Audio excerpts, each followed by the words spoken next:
തുടക്കകാലം തൊട്ടേ നിരവധി വിമർശനങ്ങളേറ്റ television ഷോയാണ് big boss. എന്നാൽ ബിഗ് ബോസിന് മാത്രമായി കാത്തിരിക്കുന്ന ഒരു പ്രത്യേക വിഭാഗം പ്രേക്ഷകരുണ്ട്. മറ്റു ഭാഷകളിലെല്ലാം ബിഗ് ബോസ് ഷോകൾ ഗംഭീരമായി മുന്നോട്ടു പോവുകയാണ്. ബിഗ് ബോസ് തമിഴ് 8ാം സീസണിൽ കഴിഞ്ഞ ദിവസം നടന്ന ഗ്രാൻഡ് ഫിനാലെയിൽ മുത്തുകുമാരൻ വിജയ് കിരീടം ചൂടിയിരിക്കുകയാണ്.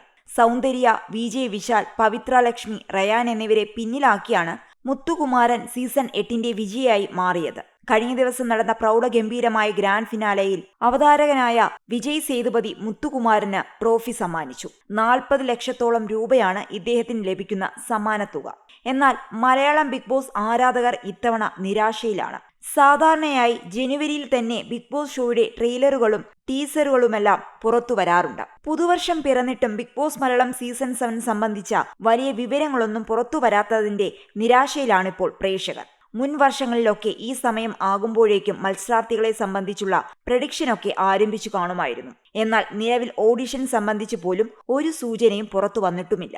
ഏതായാലും ബിഗ് ബോസ് മലയാളം വൈകുമെന്നാണ് വിവരം. മുൻ സീസണുകൾ ഏപ്രിൽ അവസാനമോ മാർച്ച് ആദ്യമോ ആണ് തുടങ്ങിയിരുന്നത്. ഇത്തവണ ജൂണൊക്കെ ആകുമെന്നാണ് ചില റിപ്പോർട്ടുകൾ സൂചിപ്പിക്കുന്നത്. ബിഗ് ബോസ് മലയാളം ആദ്യ സീസൺ ഒരു ജൂണിലായിരുന്നു തുടങ്ങിയത്. വരും മാസങ്ങളിൽ മാത്രമേ ഓഡിഷനുകൾ ആരംഭിക്കൂ എന്നാണ് റിപ്പോർട്ടുകൾ സൂചിപ്പിക്കുന്നത്.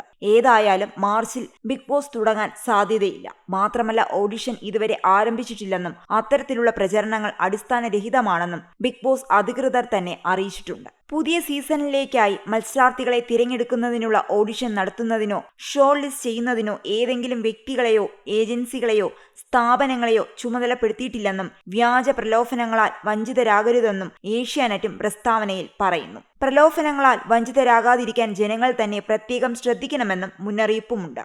ഏതെങ്കിലും വ്യക്തികളോ ഏജൻസികളോ സ്ഥാപനങ്ങളോ ചെയ്യുന്ന വ്യാജ പ്രവർത്തനങ്ങൾക്കോ അതിലൂടെ ആർക്കെങ്കിലും സംഭവിക്കുന്ന സാമ്പത്തികമോ ശാരീരികമോ മാനസികമോമായിട്ടുള്ള നാശനഷ്ടങ്ങൾക്കോ ഏഷ്യാനെറ്റ് ചാനലും സ്റ്റാർ ഇന്ത്യ പ്രൈവറ്റ് ലിമിറ്റഡും ഉത്തരവാദികളായിരിക്കുന്നതല്ല. സ്റ്റാർ ഇന്ത്യ പ്രൈവറ്റ് ലിമിറ്റഡ് അല്ലെങ്കിൽ ഏഷ്യാനെറ്റ് ചാനൽ ബിഗ് ബോസ് എന്ന പരിപാടിയുടെ അടുത്ത സീസണിന്റെ ഭാഗമായി ഓഡിഷൻ സംബന്ധിച്ച് ഏതെങ്കിലും വ്യക്തികളെയോ ഏജൻസികളെയോ സ്ഥാപനങ്ങളെയോ ചുമതലപ്പെടുത്തിയിട്ടില്ല. പണമോ മറ്റെന്തെങ്കിലും വാഗ്ദാനങ്ങളോ നൽകി ബിഗ് ബോസ് എന്ന പരിപാടിയുടെ ഭാഗമാക്കാമെന്ന വ്യാജ പ്രലോഭനങ്ങളിൽ പെടാതിരിക്കാൻ പൊതുജനങ്ങൾ പ്രത്യേകം ശ്രദ്ധിക്കണമെന്നും ബിഗ് ബോസ് അധികൃതർ അറിയിക്കുന്നു. ഒപ്പം ബിഗ് ബോസിൽ പങ്കെടുക്കുന്നതിനായി നിങ്ങളുടെ സ്വകാര്യ വിവരങ്ങൾ, ഫോട്ടോഗ്രാഫുകൾ, വീഡിയോ ക്ലിപ്പുകൾ, പണം മുതലായവ ആവശ്യപ്പെട്ട് നിങ്ങൾക്ക് വരുന്ന വ്യാജ ഫോൺ കോളുകളിലും പറ്റിക്കപ്പെടാതിരിക്കാൻ ശ്രദ്ധിക്കണം. ഏതെങ്കിലും വ്യക്തികളോ ഏജൻസികളോ സ്ഥാപനങ്ങളോ ചെയ്യുന്ന ഇത്തരം വ്യാജ പ്രവർത്തനങ്ങൾക്കോ അതിലൂടെ ആർക്കെങ്കിലും സംഭവിക്കുന്ന സാമ്പത്തികമോ ശാരീരികമോ മാനസികമോ ആയിട്ടുള്ള